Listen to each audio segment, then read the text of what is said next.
যদি কারো হাতে ভাগ্যরেখা এই মণিবন্ধ থেকে উঠে এইভাবে এসে এইখানে শেষ হয় এবং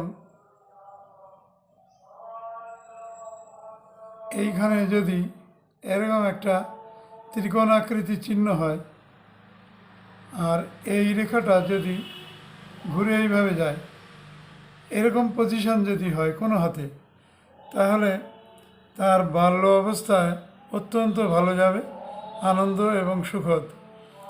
আর তার 45 ঊর্ধ্ব অর্থাৎ 50-এর কোঠায় যখন যাবে, তখন তার এর মধ্যে তার ভ্রমণ অবশ্যই হবে এবং সেই সময় তার প্রভূত উন্নতি হবে, গাড়ি বাড়ি সব কিছু হওয়া সম্ভাবনা দেখা যাচ্ছে এখানে এই রেখাটার জন্য।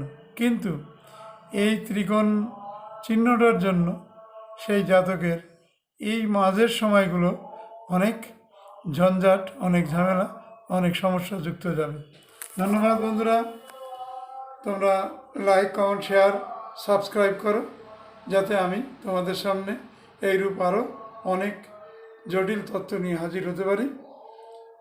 ধন্যবাদ, ভালো থেকো।